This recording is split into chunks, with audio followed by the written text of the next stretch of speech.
When Biden tried to get immigration reform into the Inflation Reduction Act and the Senate parliamentarian told him he couldn't, did he respond to the rule with a loophole, or did he? That's for the parliamentarian to decide, though, not for Joe Biden to decide. No! That's what I'm talking about. Why? Man, I swear to you, the Democratic Party is the party of lukewarmness, the party of spineless individuals, the party of soft as rice, like soft as soggy rice, not even just regular rice, because sometimes that rice can be a little thick, you know what I'm saying? That's not even the Democratic Party. They are soggy, left in water for a couple of weeks type of soft. So you tell me, okay, let's be completely honest. Is it too much to ask from an American citizen that pays his taxes? And trust me, I pay a lot, okay? I pay a lot of damn taxes, okay?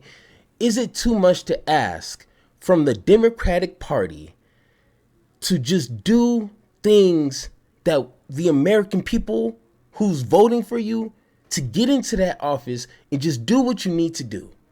You know what I'm saying? Like, is it too much to ask? And every time that I see, Republicans and their voters and their, leaders, when they get into office, or even when they're not in office, to be honest, they get in there and get things done by any means necessary. They don't care about what your mama think about them. They don't care if we call them racist, bigots, a threat to democracy, fascist, anything. Call them anything that you want. Guess what they're going to tell you? Something stupid. They're going to laugh at you because they don't care about the rules, and they have people that will literally day and night just go over the rules and find ways to go by it. And we're seeing that right now with, Vivek and Elon. They're trying to find ways to get rid of these institutions that will stop them or prevent them or have some sort of regulations, to stop them from making more money, obviously. So they literally infiltrated the government to do that. Why is it so hard for Democrats to do that? And I'm not saying I want Democrats to just break the rules and become a dictator, but for higher wages. Come on. You know what I'm saying? Like, can you fight a little bit harder for that? For affordable health care? Can we do something, like, literally? Like, can you imagine a Bernie Sanders that had the cojones that Trump has? You know what I'm saying? Like, that's the kind of leadership that I want, who will get into that office, ain't worry about no second term, just gonna get in there and handle business for the American people. That's all we want.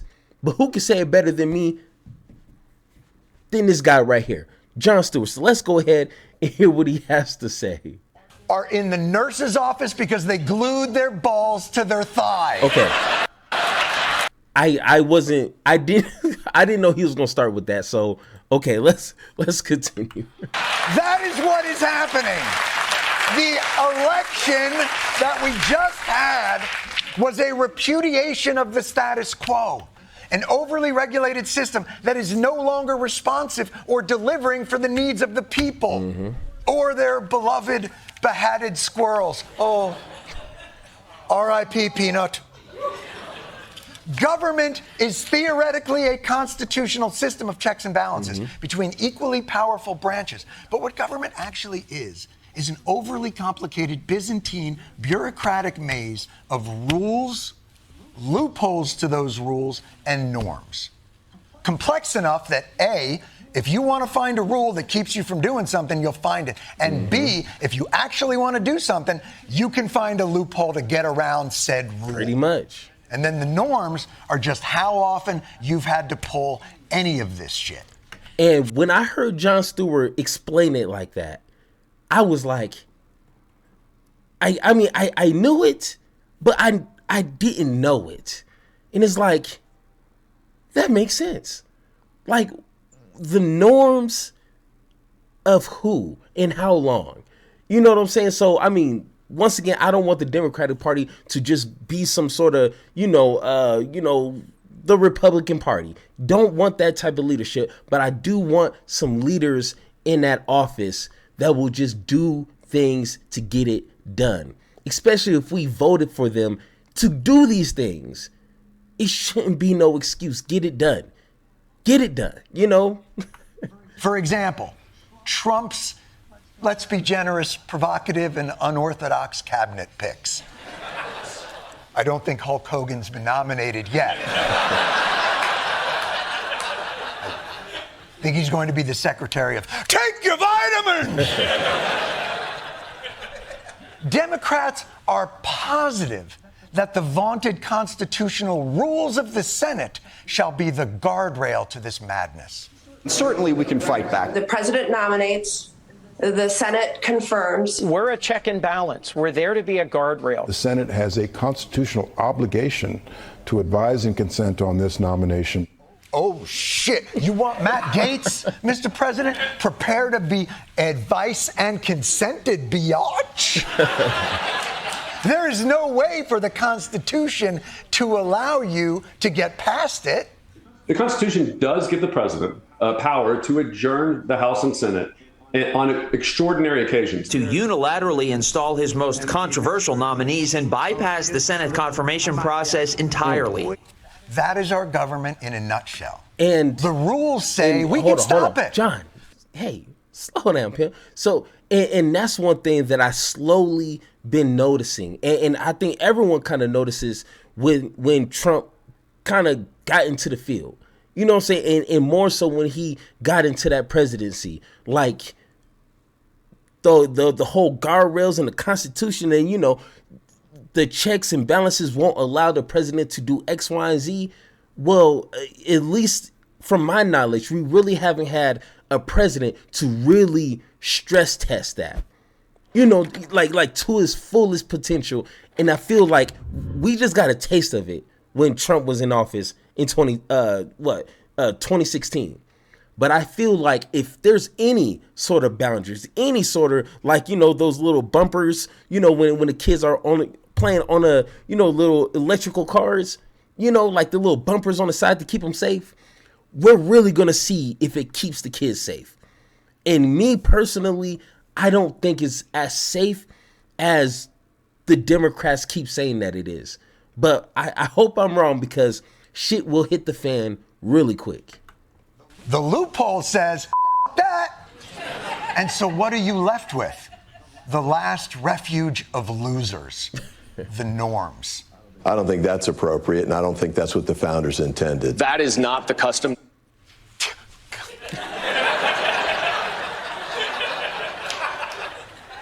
Yeah, you can do it, and it's legal, but whatever, guy. And that's the Democratic Party to responding to the Republicans on like every single measure. I mean, everything that Trump and the Republican Party threw at the Democrats or to the government like boundaries. The only thing that can be said is, you're bad. Please don't do that. You're destroying democracy. And like I said at the top of this video, what does the Republicans say? What is their response? They do not care. And I'm literally at that point to where I just want a Democratic Party that will kind of match that energy. But for us, and that's a whole nother conversation of, will they do it? Do they have the incentives to do it? Are they just sitting comfortably to where they don't really care what they are giving to the American people? Like, it can be a pretty decent conversation, but I mean, is that too much to ask for? I don't think so. We're going to think you're a dick. Republicans exploit the loopholes.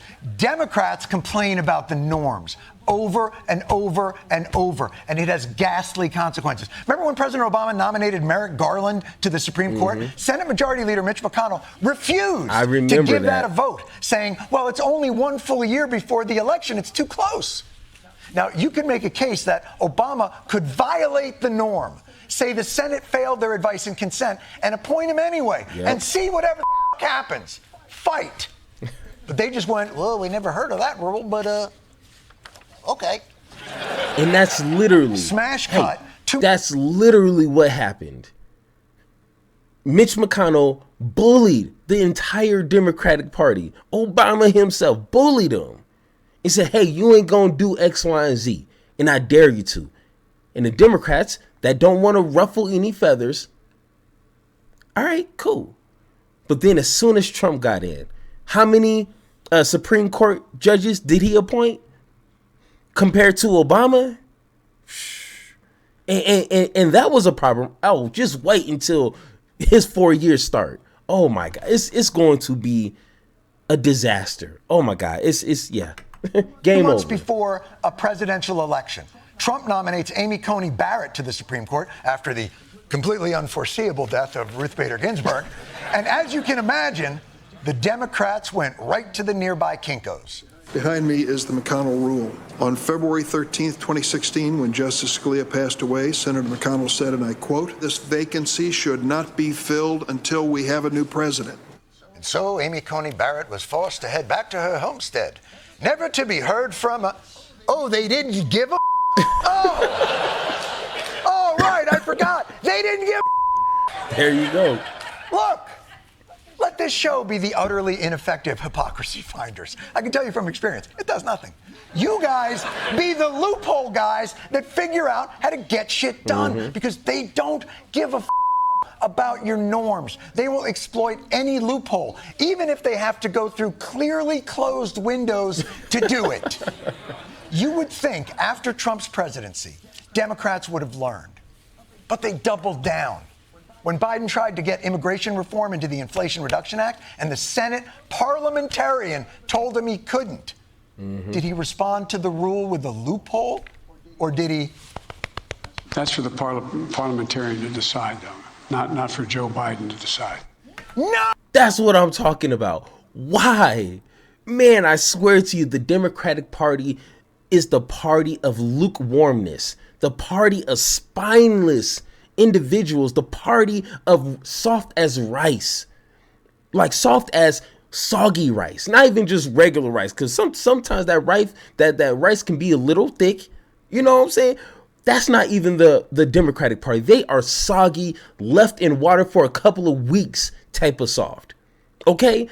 And that's why the voters are fed up. That is why we can't never trust these individuals to get in office and get shit done. And like we said before, they have no incentives to, so they're gonna half-ass things. And if they do get some things done, like Joe Biden, it'll be crumbs amongst the entire fucking bakery that they have. They're gonna give us crumbs hey, okay, here you go. There you go. All right, just Now, give me another term, give me another 4 years, and I promise you, I'm going to give you a little bit more crumbs. That's how it feels. And that's why they lost. And unfortunately, they're probably going to continue to lose in the next 2 years and then 2 years after that. Unfortunately. Oh! That's for, you take the parliamentarian and you put them in a locker and then you bring Grimace in and have him... what you do! Do you guys get what I'm saying? Perhaps a demonstration is in order. Uh-oh. To get anything done, the Democrats feel like they must thread the needle to make sure, we have to make sure each norm follows the overly complex bureaucratic process that we created ourselves. The parliamentarian, I can't do it because the norm says, I can't get anything done. Meanwhile, the Republicans come in and all they have to do is finger bang a donut. That's all they have to do. How are we going to get Matt Gaetz in if the advice and consent? There it is, right there. Boom, boom. Harry's in there. Harry's in. There you go. Look at Harry's in. And that was a beautiful visual demonstration of the two parties right there. When I seen that, I was like, that's it right there. Everybody in the world needs to see how the Democratic Party is treating themselves. Like, essentially, like, they are their own worst enemy at this point. And like I said, they don't care. They do not care because they got what they need. They got their bag. You know what I'm saying? They sitting comfortably. And what do they got to show for it? Like, oh, we tried. Man, I am so done of this Democratic Party of trying. You know, and I'm to the point to where even if there's another Democratic leadership in that White House, I'm to the point to where they get one term or they're out.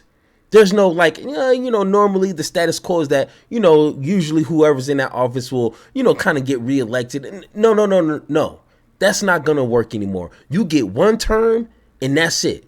If you don't give what you have promised to the American people and we voted for you on those policies, not because you're a cool person, not because you're black, not because of anything, only policies. That's the only thing that we want is policies getting done, getting accomplished. And if you don't do that, you don't get no second term. That is not a guarantee no more. That's not how this works. And we're starting to see that now. So there you go.